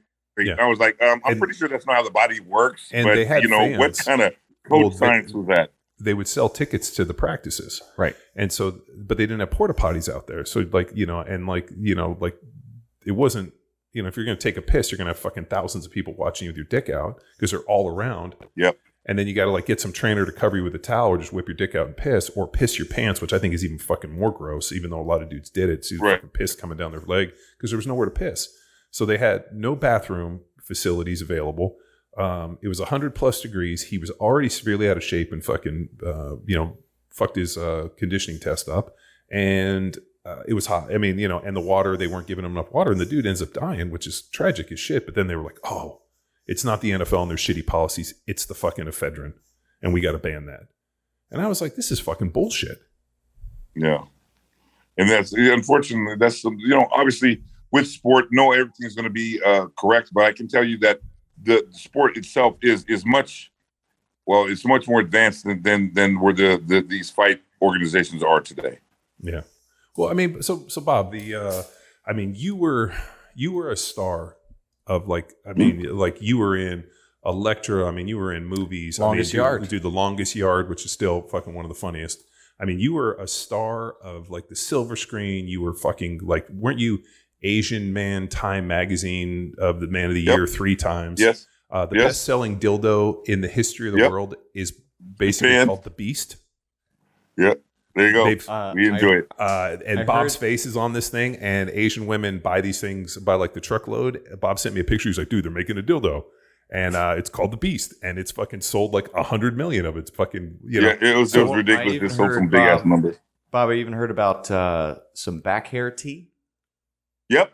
Yeah. They shaved my hair, the chest hair. They put it in there and they start drinking it. Oh, man, it's been very unique. So even recently now, it's no big deal to hear women screaming and jumping on that me in Japan. That's quite normal. Okay, that's very normal because obviously sex toy and all this stuff. That's where the mania is. That's normal. Now, what's unique is when now Korea, same thing, because that was my second market. But what ended up happening recently is because of the COVID. I was end up just training here, and well, I went to get my physical, and the hospital stopped. All the nurses started screaming and running. We had over 150 women screaming and running, taking pictures, going crazy. Doctor comes out, what the heck's going on? They're asking me to parade around in my boxers. And the doctor says, man, I've never even seen you looking like this before, Bob. And I said, yeah, me neither. They said, okay, we can take some photos, but we'll make sure that, that will no get posted. Of course, that never really worked out as far as no getting posted. So now, where I'm located, Thailand is aware, Cambodia is aware, all these other Asian countries are aware, Vietnam is aware. So you'll just have to watch what transpires next because it gets to be very, very funny very, very quickly. Okay, now, pre-COVID, I was, it used to kind of, I did enjoy a little bit of that attention, 50 women running around me, screaming and going crazy all the time. It's a lot. Okay, it's like a big good life. It's good to be the ego king. boost. Yeah, it's great. But now with COVID, I'm so afraid. You guys have no idea. It's like totally reversed on me, man. You know what I mean? Like when I go out to the market and all these people start gathering to me, I start getting so scared. I'm like, oh my God, I'm gonna catch something. I'm gonna get y'all, I gotta go. Monkeypox. I run back in the car. Monkeypox. Oh man. Bob, why Thailand's an incredibly beautiful place, but what drove you there within the retirement plan? Was it the fact that it's like a lush, just basically tropical place and the cost of living? I mean, did you kind of like assess the world and try to figure out like where I could stretch the dollar and live the life I wanted? Yes, for my retirement scheme, I used what I learned in the NFL in that seminar, and I learned what I learned in college. And I took those parameters and I made my retirement, the actual real one, John, you know what I mean? Like the real one you got to read, you know what I mean? That one, I really had to do that. And so I had these lists of provisions that went down. Of course, I worked with the NFL and I worked with the professionals that they allowed me that they brought at my disposal. And I worked out the program. Now, for me, I can tell you what some of my parameters were, okay? So, and I can tell you why they were there. Okay, so first I'll tell you the perimeters what they are. For my perimeters are, I am unable to, number one, watch any bodybuilding. That's out of there. I'm unable to watch any fighting. I can engage with no fighting. I can no do any weightlifting. Period. Okay, now that's because if I start, and the same thing for the pro wrestling, I have to do that, and I can watch pro wrestling, and that's because if I start to do bodybuilding, pro wrestling, to whatever, I start thinking, oh man, hey, I want to be like 400 pounds again, and I want to, is that one sandwich? I got to eat 8 sandwiches. What is that? 8 ounces of protein? I got to get 20. What is that? Oh, this is the new supplement that's available here. What is that deals with releasing growth hormone and testosterone and all these things? Give me, if it's a bottle, give me 50 of the goddamn bottles. You know what I mean? So that's where it starts getting into that one. So that's why I'm removed from there. Why about the weights? Because when you start lifting weights, the person starts saying, oh, what did I used to do in high school, or what did I used to do in college? And then as you deteriorate, you start thinking, oh my God, I'm getting lower. I'm getting weaker. I got to take something. I got to do something. Or you're forced to put more weight on the bar, and that's going to then, of course, hurt your bones, right? That's going to effectively your retirement plan was protecting you from you. Yep. Well, I had to be very honest. Okay, so now I needed to have the relief for me to compete, for me to have my athleticism. So what ended up having to be, I ended up having to pick that weighted calisthenics, weighted yoga, and a mixture of that where I did the meditation, because so I have to now I decide, how long can I meditate? More than 6 to 8 hours? Can I do it in solid ice chest? Yes, I can. How many pull-ups can I do? My best was 49 in college. So now I just did 100 today. So, so now I'm 100 pull-ups at one time without coming off the bar? No, without coming off the bar. It took me about an hour and a half. Okay. Total I was going to say, man, you got 100 dead hang pull-ups, dude, without coming off the bar. No. We got no. I can do. I got a fucking circus to put on with you. Yeah, I did 49 without coming off the bar in college. Now I'm doing a different set of things. So now I'm doing a different set of skills that are unlocked on the bars and things like that. So I don't like to talk too much about it because I'm able to unlock a lot of those skills that most of these smaller guys are unable to do, and it's pretty unique and unusual. So I'll do that.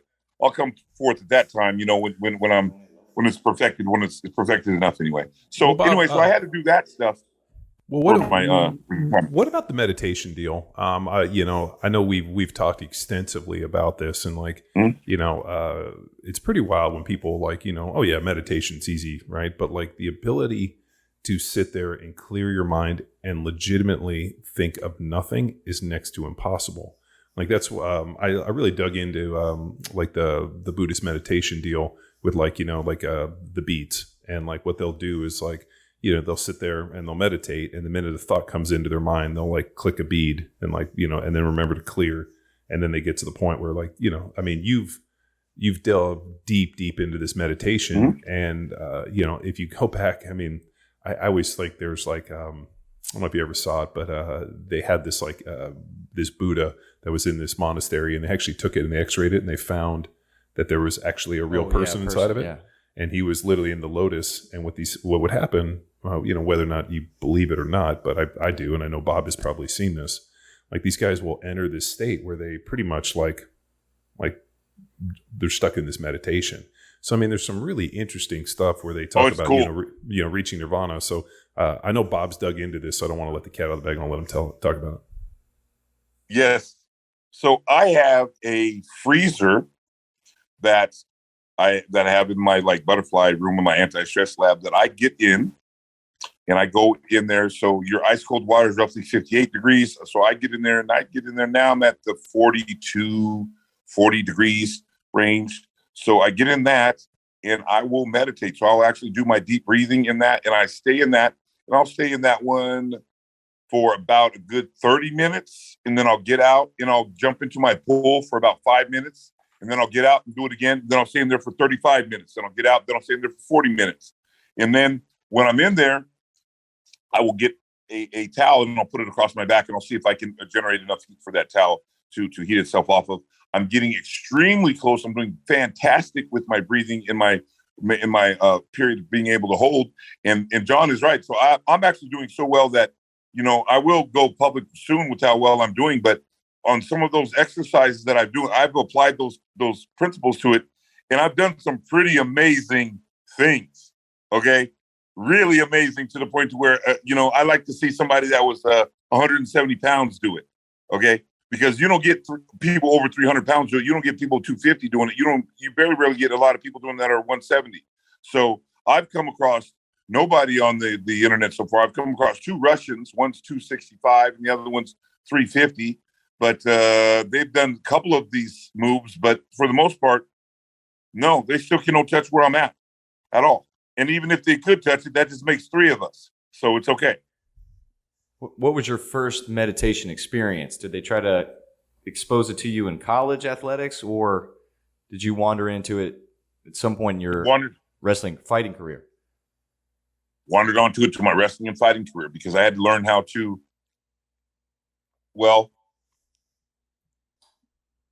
study and relay how I was traveling a lot. I'm on the airplane a lot. So I first learned it for how to deal with all those long flights. Now, then I started using it for how to improve athletic performance, how to improve rapid learning, how to decrease my heart rate, how to decrease my heart pressure. I started learning how to deal with pain through it, and it just gets addicting.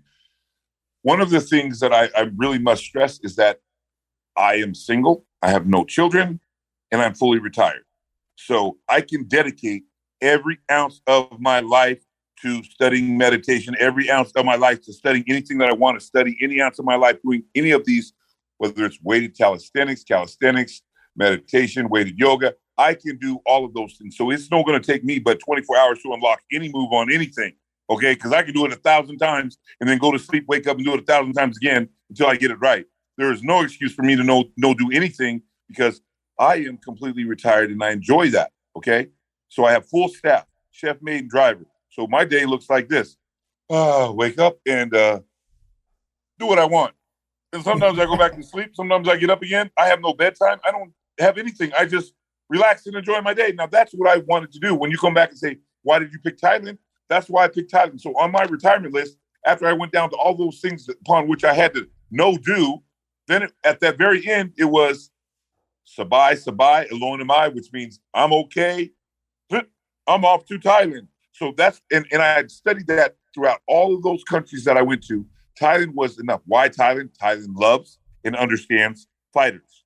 They love Muay Thai down here. Yep. So they all know who I am, and it's definitely cheaper. I'm like in a 9-bedroom place, fully furnished, fully staffed, 9 bedrooms, 7 bath, 2 acres, fully fenced. I got a pool, a weight room, a pond, an anti-stress room. I have everything I want, and it's running me roughly $15,000 a year. So I'm loving life. Wow. I'm loving it. And the Thais are very, very beautiful people. Is that because you're Bob Sapp, or is it just because that's the cost of living in Thailand? I'm sure it's a combination of the two. Or it's definitely cheaper out here, but my neighbors do benefit from having me around, right? So, I'm younger. I'm in shape. I can move things for the older community. I can move things for my neighbors that are older. I can move things for the retirees that are there. I'm also here to tell. I can teach them. They love to just hear me talk about stories, and they love the entertaining stuff. They love to come over here. Sometimes they'll bring me a bunch of like different fruits and stuff that go around, and different gifts and stuff like that. So they just love that, and they just in general just love being over here. They always call me a superstar and all this kind of stuff where I go out, and they just go crazy. So it's a really a fun situation. Now, of course, it is kind of, it does get kind of scary for me to travel. I was supposed to go to Japan here this end of the month, and then they called me back and said, Bob, it's a big event and you're way too popular, and we're just a little bit too afraid that you're going to catch COVID, and you're in the middle of this Mike Tyson thing right now, and you're in the middle of doing this movie over here, and you're in the middle of doing this, this expansion deal for Malaysia. So it's a lot of stuff. So they just decided to kind of cool out on that. Have you ever thought, Thailand has got some pretty amazing, monasteries and your access in terms. Have you ever thought of walking up into Wuhan Mountain and entering some Buddhist monastery where all of a sudden now you live the life and wear the yellow robes? Float. I have done some of that stuff, and I've done it around the world. I've done it in Brazil, and that's some of the stuff that I got to do while I was traveling. I mean, that's one of the things, just don't look at the fact that I went out there and had to do some combat entertainment. But when I was there, I got to engage with some of the top businessmen and some of the best people that would teach me all kinds of stuff. And that's why I call it Southern Zambia. It actually took me that I was a solo man doing it cheaply and effectively from A to Z, which is Z in Zambia. So that's how I was like, wow, this is, man, I learned something. I found myself. I found a life. I found purpose, and it's crazy because, here I am, and now I know who I am. I'm somebody that I'm unable to stay put in one place. I cannot stay in America and learn English and sit in the same spot for the rest of my life. I cannot do that. So I got up and I went to Japan. In Japan, it was fantastic. And that was great. And I did that for 20 plus years in Japan. Guess what? I still cannot stay in Japan. I got to learn another language. I got to do something. I traveled to 150 countries. So now I'm in Thailand. And I'm not going to only live here in Thailand either. I'm already looking at going to different countries to live. And I'm looking at different languages that I'm going to learn in the different countries. Okay? It's very easy to learn a language when you're on the road. You don't need to learn every language. You just need to learn which language is effective for communication. And all you need to know is how do you say? If you learn how do you say, and then you have that language, then you will learn it extremely quickly. So I just say, press the Thai. So that means, what does it mean in Thai? And then they'll tell you, one, noon. Okay. So I can learn that completely. And I can learn that from my staff. I don't, and how do I conversate with everybody else when I have no idea of the language? I use body language, or I use icons. Your icon books, like if you go to the bathroom, it'll have like a symbol Sure. It will be a male or a male, female, or a female. I use all of those. Bob, with like with the man, let me figure out how to put this. So like, now you've become a citizen of the world, and you've like traveled and you live in different places. I mean, I've been to Japan, traveled, not as extensively you, but like, is there a, feeling of like comfort because you are such a big star within the Asian market that like those kind of Asian countries are very receptive to you being there? So absolutely. A place like, absolutely, John, absolutely. And you know what, John, I'm gonna tell you, yes, I love it, and yes, it is, and that's why one of the reasons why I'm never going back to the United States. You're absolutely correct, John. Absolutely. When I go to the hospital, I'm only waiting 15 minutes. Yeah, for VIP. You're absolutely right. Totally right. Absolutely. And when I go down to different hotels, they give me the VIP service everywhere I go. I can go into any club, can go to walk down the street. The women all clamor around me. Everybody comes over there. They sit down with me as if I'm best friends. They all clamor and scream my name when I walk down the street. Yeah, I'm going to go ahead and stay here in Asia, going back and forth. And I can do that any country in Asia. Okay. How's the food? But, I mean, pretty much anywhere, but really in Asia, it's really, really, really, really phenomenal. You know what I mean? So Bob's not a big eater. And I know you're going to fucking blow my mind. Like Bob and I would go out and eat, and he would order just little appetizers. Just never been a big eater, which is amazing for a dude that's 400 pounds that you got to be the big, like eating appetizers, which fucking blows my mind. So has the diet changed at all? No, John, you know what? Sometimes when you talk, you know me so well. I'd be like, man, why did you telling all this? Man, but you're right. So that is part of the thing is that dude, I've been talking shit to you about this stuff for fucking 20 years, dude. Like we go out and eat, and he just orders a bunch of appetizers. I'm like, you weird motherfucker. He's like, I don't have a big appetite. John is absolutely correct. So that's why I had to get away from all that bodybuilding, all that other kind of stuff, because I have to eat and down so much stuff to do that big beast persona, big beast gimmick, because I am naturally a very, very extremely lean person. Okay, but the beast is no lean. I used to always say the same thing to John. I used to say, John, look, I ain't Kid Romeo. I cannot look like this. I got to look like the beast, And he'd be like, man, don't look like that, man. I think that's going to hurt your heart. No, hold up. Tell you what, I have to do this because if I look too big, if I look too small, I'm going to lose my image. You know what I mean? I got to hold on to this image. Yeah, but that was okay then. But we talked about this. People, like big dogs don't live as long as little dogs. That's right. And the life expectancy of people over 400 pounds, when you look at like the actors, like that Bane dude, remember he was over 400. If you look at the amount of dudes that were over 400, like your life expectancy goes down like exponentially. That's what makes me nervous. Or even 300 plus. Yeah, I mean, dudes, but I mean, look at all these like, I saw some kid who was a first, second year NFL player, showed up at 418 pounds. And they're like, oh, he slimmed down to 375. And now these 18-year-old kids are, like I wasn't 300 pounds until I was 21 years old. Like it took me, and I never really played over I was 308, 310 the majority of my career.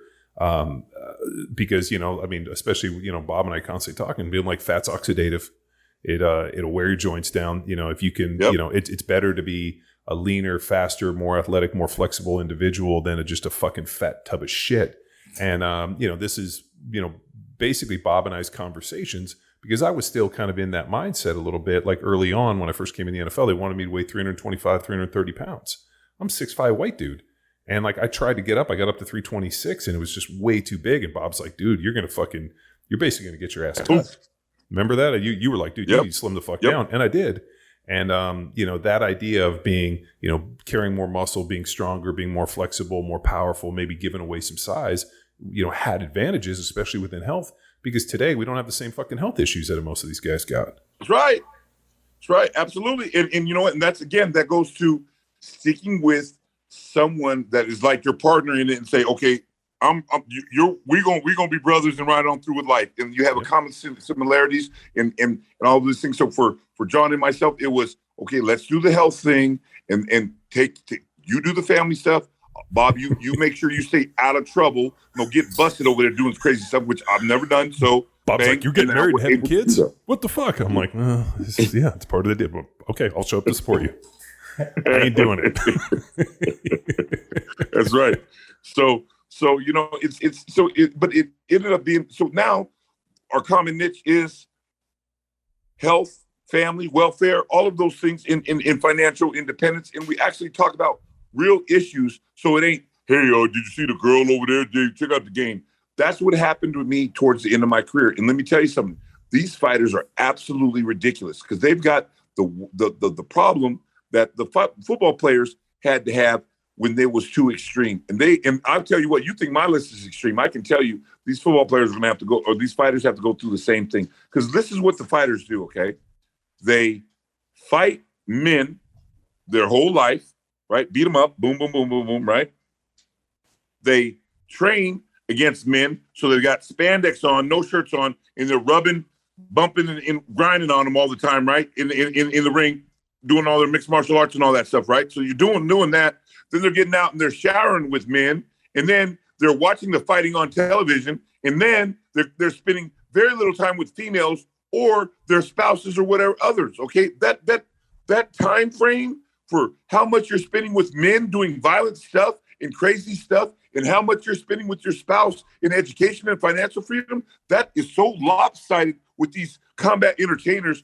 I don't call them fighters, but but for the sake of discussion, articulation, we'll call them fighters. So because I don't like that terminology at all, but really more like thugs over there. But anyway, so with all of that said and done, they're spending more time with men doing men stuff than without their spouses. So what happens is when they get out of that, if they ever get out of it, they go, well, I'm going to go open up a gym, okay, which is really ridiculous, okay?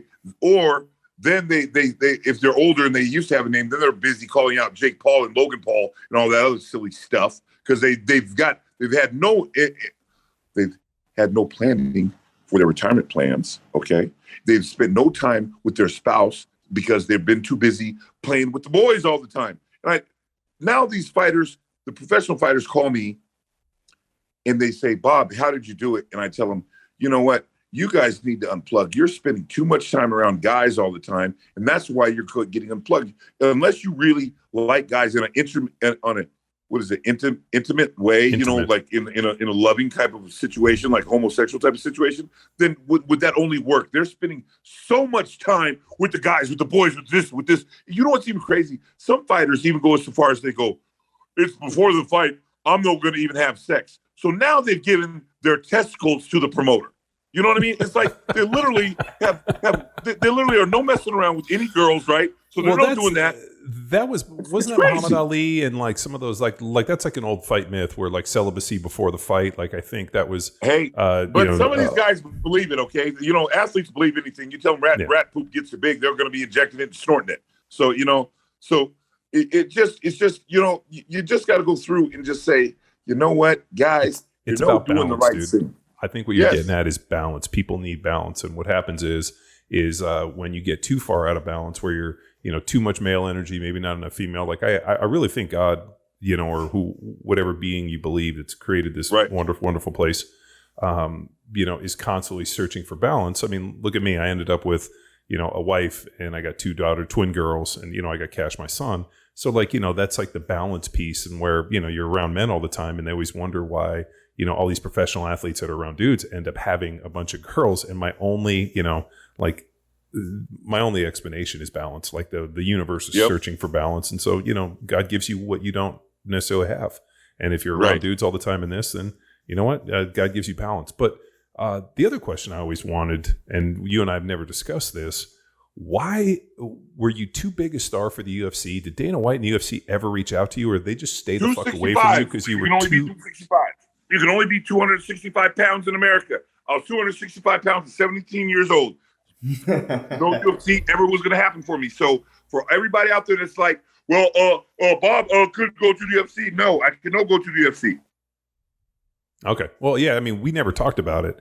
I just figured, I know within their sanctions, but now they fight in other countries. I always wondered, because, Josh Barnett, even though he would slim down to 265, I mean, he was an ugly 300. I mean, he was a rough 300. But I mean, some of these guys have been, like when Josh was 300 plus, it wasn't all that pretty. But like, a lot of these dudes, were 300 plus pounds. I mean, so there's guys. But he was never fighting in UFC at 300 pounds. So he'd always come in at 265. Yeah, 265. But he'd fight in Pride and some of the Japanese stuff at 300.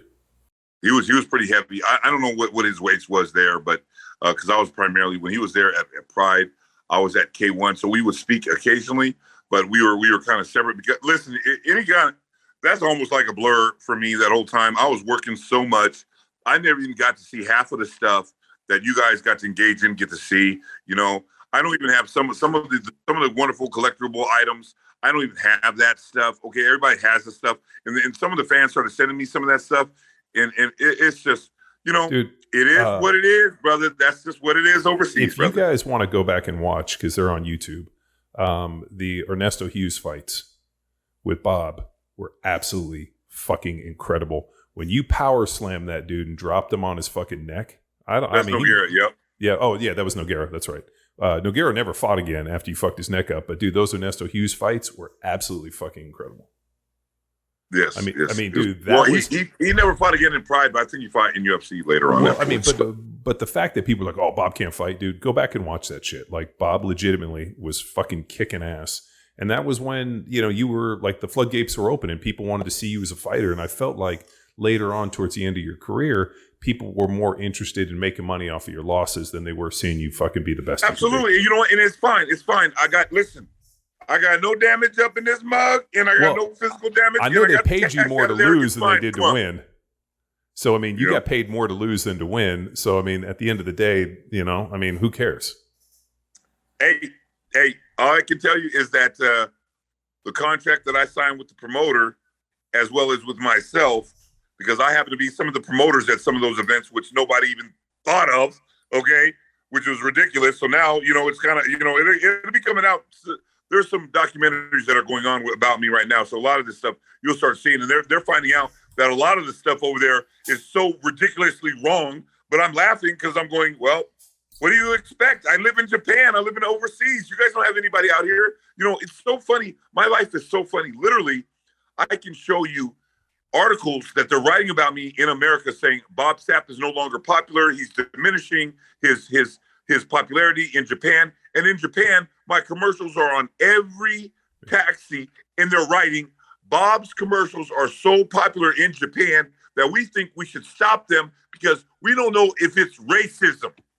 Because they had me performing with the police in one of them. So you got two totally different set of where I live.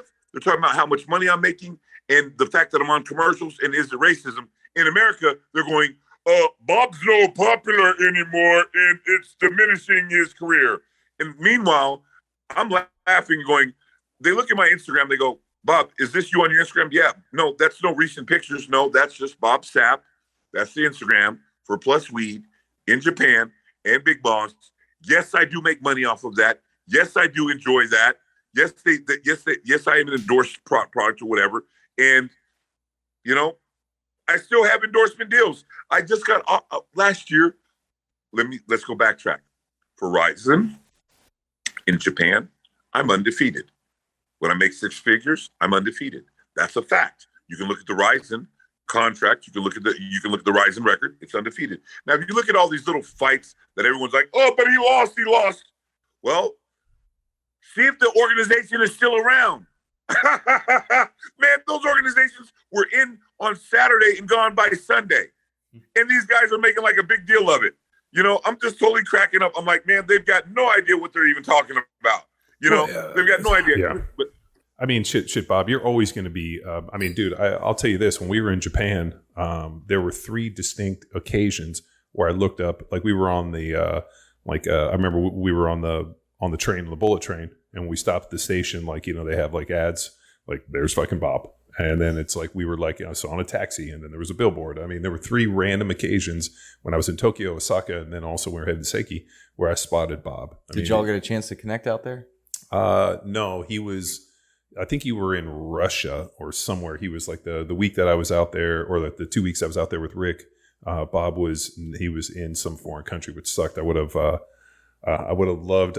So Rick tells a great story that they got into a cab to go somewhere with Bob, and Bob like cracked a joke, or like the dude made a joke or something, and Bob started laughing, and the cab started rocking back and forth because Bob was laughing so hard. And so Rick always tells the story. He's like, dude, he almost flipped a cab fucking laughing. It was like fucking like a Godzilla in Japan. So So, dude, Yes.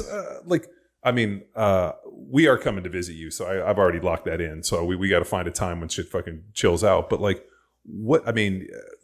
you're retired. You're obviously living, the life that you want, which is what you've always wanted to do. You wanted to be able to live the life that you want, unabated by fucking idiots. So now that you have that, do you just the fact that I love people and give away all my money, absolutely, and done so in Africa, gave 40,000 kids clean water. Yep. Did so that's with what my I own wanted to money, get into. went out there and did it myself. Yeah, let's get into the because I remember you were shooting me pictures from Africa like this with like thousands of kids going crazy. So I wanted to rap a little bit about the Africa thing and the clean water. Yes, I gave. For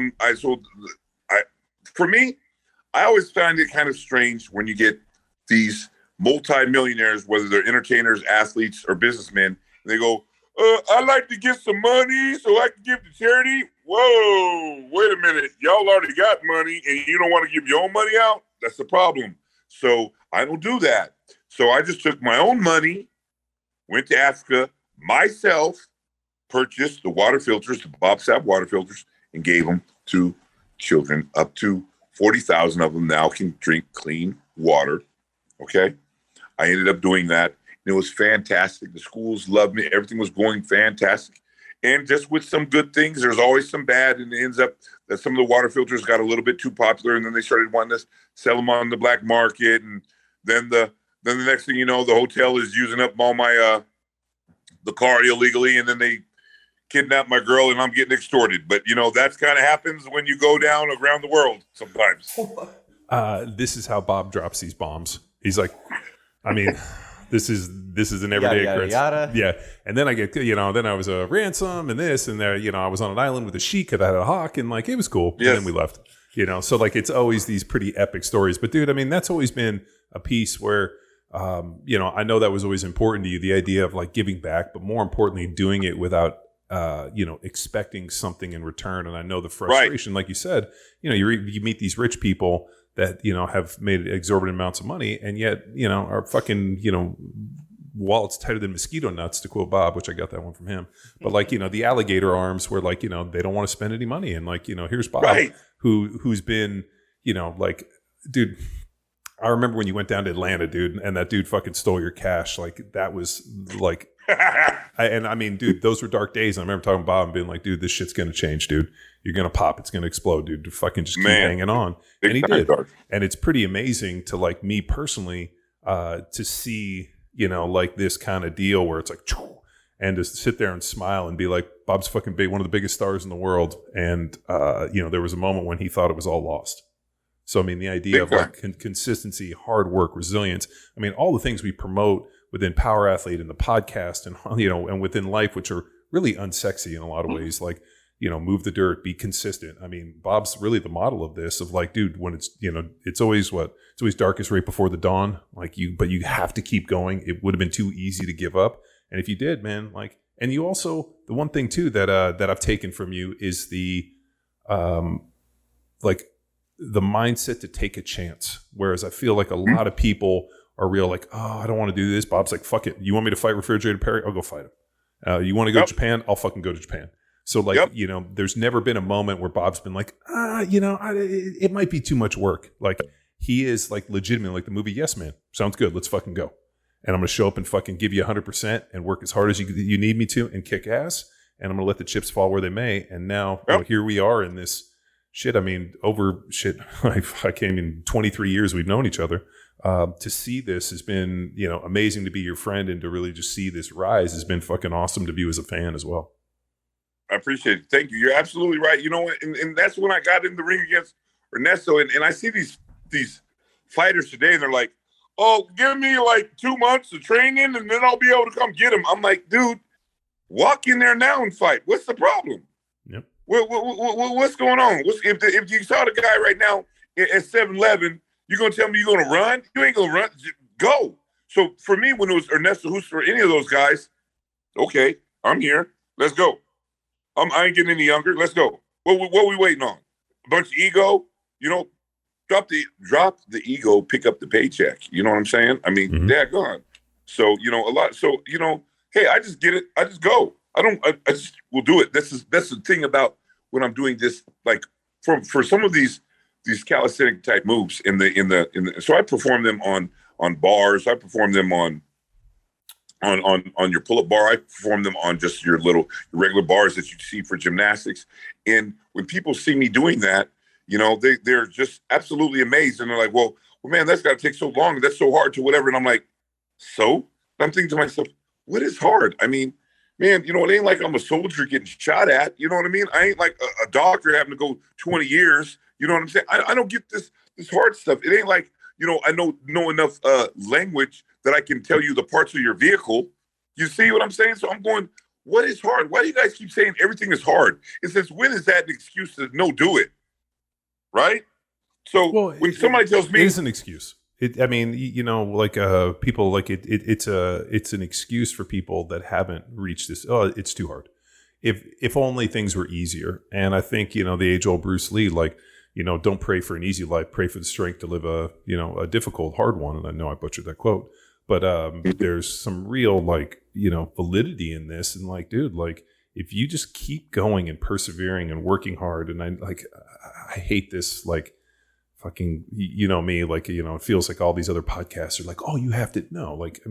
That's why I think what Power Athlete Radio, what we've done well is showing real world examples and some of the, best and brightest people in the world, like Bob, who, were at a point where the NFL didn't want you to do it. You were in WCW, it goes bankrupt, your money gets stolen this, and you got one chance. And it's like that fucking 8 Mile moment when you show up, and to see my boy fucking kick a dude's ass and then be able to go on and explode like that, you never know when that trigger is going to come or when that windfall is going to come or that levee's going to break. And I don't think you knew it, but you knew what? I'm not fucking doing anything here, and here's an opportunity. I'm going to fucking kick the door off the hinges. And that's been Bob as long as I've known him. Where other people were looking, and prepared. But when other people were making barriers, dude, you were making plans. And that's the one thing I've always said, man, I've learned from Bob is the idea of dude, when you meet a fucking, when you meet a barrier, make a turn, go this, just keep moving and keep going. And you know what? Shit will work out. And, he's a testament to it. So it's fucking badass, dude. I'm stoked. Absolutely. I'm stoked that we were able to finally get you on the podcast. Absolutely. So I'm just surprised pretty soon some of your now we'll have to come back later and tell them the story about how I lost my teeth. So, because I'm pretty sure everybody's like, dang, man, that guy's does he have any teeth? No, my teeth are gone. So, we'll have to come back and discuss that later. See you guys. I know you got a prosthetic or a bite thing that you slip in. I just thought your teeth got knocked out and you just wearing a denture. The bite pressure, so I'm very strong. So when I was going like this, it's not going to happen instantaneously. Over 20 years, the bite pressure comes down and the mouthpiece protects you from this pressure here, but no from the coming down. So my teeth would get cracks and then they would then explode. So now all my upper teeth up here are completely gone. So that's one reason. Another reason was when that other stuff was happening, I kind of took them out to make a weapon, but that's a little something different. So the other crazy thing is Bob has the bite pressure of a great white shark. It used to be. Yeah, Bob's called me one time. He was like, man, they measured my bite and I'm fucking got a bite of a great white shark. I was like, I fucking believe it. And I don't want to get bit by you, dude. Yeah, that was some funny stuff. So yeah, we've done a lot of great stuff. Japan is always doing something zany, something cool. And I really enjoy traveling and liking it. And John, you're right. That's why when all this negativity starts hitting me, I'm just totally laughing because I'm like, man, you think I'm not going to take tours around the world, you know what I mean? Meet people, have the finest restaurants, go first class everywhere, get paid to do it, and do it injury-free. You got to be out of your mind, you know what I mean? And don't break a single law. You guys can have it in America. Seriously, they can sit back and have all of that. You know what I mean? I'm enjoying every bit of it. And now they're unable to do it because of the COVID. You're not going to be able to travel 150 plus countries and be an independent fighter at all, ever.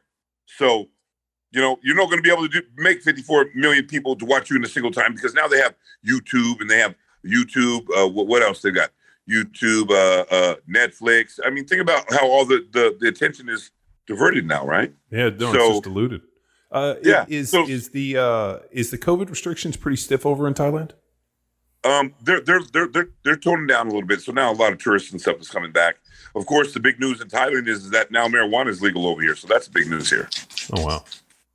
Mhm. So now, I mean, I knew a lot of people that have traveled to Phuket and all around Thailand, and for like, like the raves and the ecstasy and all like the drugs. So I mean, there's a Right. pretty like party culture. community. Yeah, like Yep. a big party community. Like what's the big festival they have? Like the festival of the moon. Midnight Festival. Yep. On Yeah. one of the islands. I think it's a Koh Samui or something like that island. Big island. Big festival, big fun. Everybody going down. Do I go? No. I don't go to those. I don't go to any of that stuff because I don't need to go to any of that stuff, man, to get any of that kind of thing to happen around me. Okay. I really don't need, I can go to any place and that's going to happen where I'm at. So I don't like to go purposely go to that. See, when I go to stuff like that, it's so hard for me to maneuver and to go places. And it's no like I just have figured to call you their like security and do all this kind of stuff. It's just crazy. I just figured they painted you in like fluorescent paint, and then you would just like come up on a boat with like a light shining on you, and the people would be like, ah, the whole place would like fucking erupt, and Bob would stand on a boat and then just fucking leave. Like that's what I just pictured. Yes, man. I mean, just about. I tell you, it gets to be crazy sometimes. But now we're like Japan is a little concerned. I'm not that concerned if I go to Malaysia or Cambodia. I mean, we'll get some security out there to do something. You know what I mean? It's just, it's crazy because it's like comes in waves. So what happens is like when it's first world, like Japan, it's already happened. But then all that wave that's happened 5 and 10 years ago is now happening at these other countries where I go visit. So like some of them, they'll just now be getting, the K1 fights. And some of them will now just be discovering who Bob Sapp is. And wow, they like to see, what do you think about this fighter here, this up and coming fighter? Can you tell that for me, that validity, when I tell them, it means so much to them.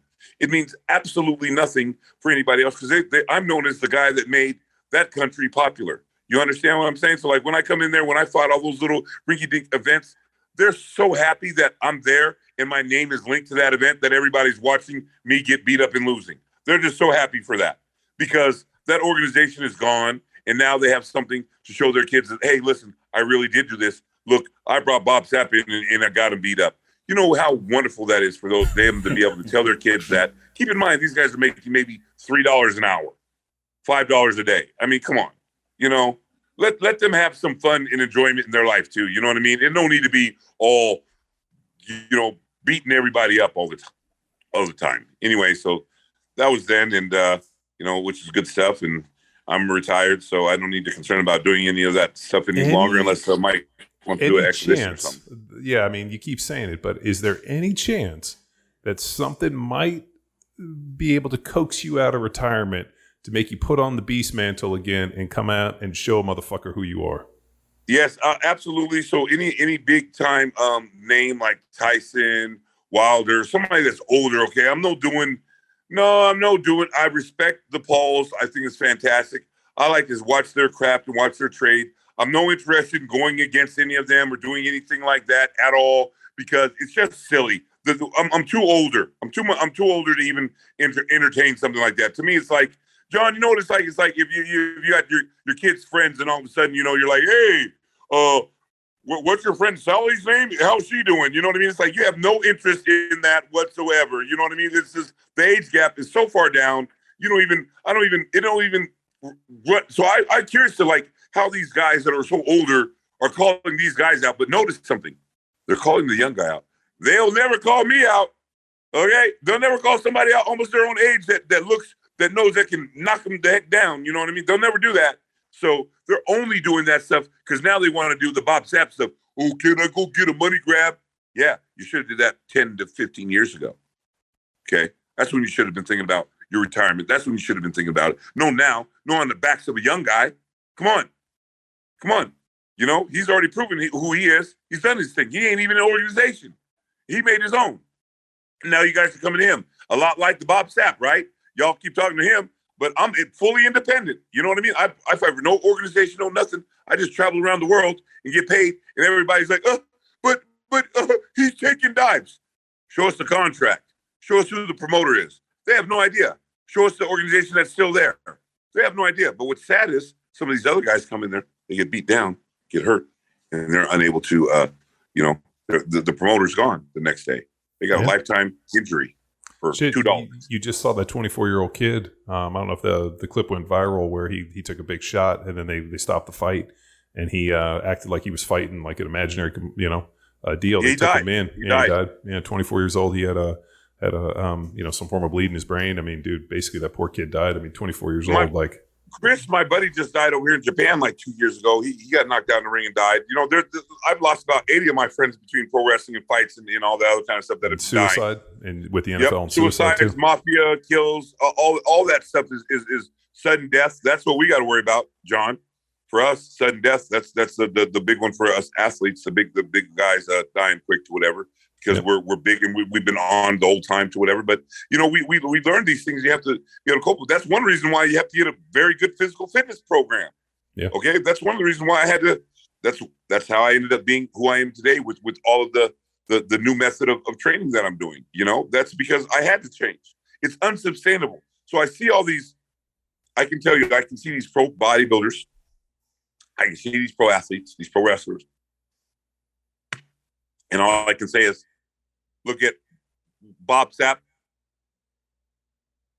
official on Instagram, or, I'll have some other consulting services and let them come out and I can tell them how to set up their plan because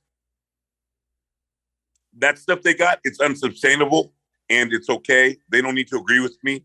They will. Right, John? They're going to. Am I right? 100%. There's no way they're going to be. You can name all these bodybuilders who are 300 plus pounds, and there's no way they're going to do that. There's no way that's going to be sustainable. And you can see them now. Some of them are starting to come down, like Thor, Game of Thrones, right? You know what I mean? And then he looks great. Good. I agree. Keep losing the weight, because you're going to have to get it down. I just went to some of my other guys who are dealing with the same thing. They're offensive linemen, and they're like, I was 360. I'm like, how much you weigh now? I got down to 275. I said, okay, that's great. You probably need to get to 250. Oh, no, that's too skinny. Whoa, wait. Guys, we're getting older. We got to stop that mentality, man. Sure. We got to stop it. No more are you Hulk. You got to be Spider-Man now, guys. You got to be Spider-Man. And I'm working on being Spider-Man, but it's hard. Man, I got a 12-pack, and I'm still at 300 pounds, so I'm still got to lose some weight. Now, I'm only eating salad and chicken and a few pasteurized eggs and dry fruit and water and beet juice. That's all I'm having every daggone day, every meal. And I'm still at 300 pounds plus pounds. And my body fat is it's under 10%. Dude, the only way you're getting under 300 is if you remove a leg or an arm. Dude, I think so, man. I'm like, man, my doctor just totally laughed. But at least my health is completely optimal and all of that stuff. And I go through and everything is fantastic. And it's so great just to look at it and say, now I know exactly what's in my body, exactly what I'm doing. And again, can I lift weights, 600 pounds and all that kind of stuff in bench press like I used to? No, absolutely no way I can tell you. Do I look like it? Yes. But because I do this, because of the training that I do, right? Yeah, but it's the foundation you built over the years of banging all that heavy iron. Like I think what people forget is that there's very real muscle memory, especially when you bang heavy weights for 20, 30 years, and that's your entire focus. Right, yeah. Like, I mean, it's like for me, like we changed up the training, whatever. Like, I mean, we built such a large base in terms of like, skeletal muscle size and this, that it's fucking hard to lose it. I mean, for people that haven't done it, they kind of balloon up and down. But like if you've created that large, big base, and I know you do a ton of aerobic training and meditation and really just taking care of yourself. So, and the other thing too, that, the hidden killer in all this is stress. A lot of these guys, they don't know how to manage stress. The only way they manage it is through booze or pills. They don't have any healthy deals, shitty marriages, bad business, the whole deal. And the stress becomes just overwhelming. And that's that silent killer. So, one, being able to exercise, live a life that has allowed you to relax and, be stress-free, meditation. I mean, you have all these things in place to do it. I mean, that's a recipe for longevity and something that people talk about, but people just kind of pay it lip service, and it's really, it's real. I agree. And it's definitely something I think that the athletes need to use. I think it's something that those UFC, Bellator, and all these other pro fighters, they need to actually do because they're walking around after they get out of, they learned all that combat. So what happens when you don't have any place to do what you learned to use it? You know what I mean? Obviously, you're going to want to use it sometime. You're going to want to have to do this stuff. And that's dangerous. You're walking, that's damn near, I don't know what it's called, but I'm pretty sure that's close to PTSD walking around like that. Okay, always wanted to challenge somebody. Always wanted to be getting with somebody. Always wanted to have to say something to show your dominance. All of that kind of stuff. And now, when you're younger, it's applauded. But when you get older, that can get you knocked out. Okay, that can get you hurt. Okay, and then also, if you've studied finances or studied any technology or anything like that, then you're just going to be taken advantage of. Yep. Okay. So, so that's just the bottom line. You know how many people go, yeah, I'm going to make some good investments. So what's a good investment? Luna. Just should have bought a bunch of crypto 2 weeks ago and watched Is that. it back? No, actually the guy that started Luna, he's on the run right now because they're like the Interpol and all these like different agencies are looking for him. So Bob, if I know you got to get off to bed, I don't want to keep you up late. But if people want to get a hold of you or people want to follow I know it's a quick Google search, but I know you got some Instagram that just popped up. But how's the best way for people to follow you? The best Instagram is Bob Sapp Official. So that will be me. You'll see me, and I will be on there with a lot of plus weed stuff. Now you'll see a lot of the Mike Tyson stuff on there. That's the one that you want to go to. Some have official Bob Sapp, and it's a little bit confusing. So but it is Bob Sapp Official. And you'll see the one that has the plus weed on there, which is my CBD product in Japan. You may see the Mike Tyson stuff on there. You'll definitely see it. That's the one that you can get me. Does it have a blue check mark? No, because I just got my name back, and there's so many fake Bob Sapps that every time I write to Instagram, they believe it's really me writing. Okay, so I have no idea exactly how I'm going to be able to solve it, but I will be coming up with a solution quite soon. I assure you. I believe that you will. Well, Bob, hey, man, hopefully I'll see you soon in person. It'd be great to see you again. And, dude, thanks for coming on Power Athlete Radio. Yes. Thank you very much, Thanks, sir. Power Athlete. Thanks, guys. Beast. Bye. See you.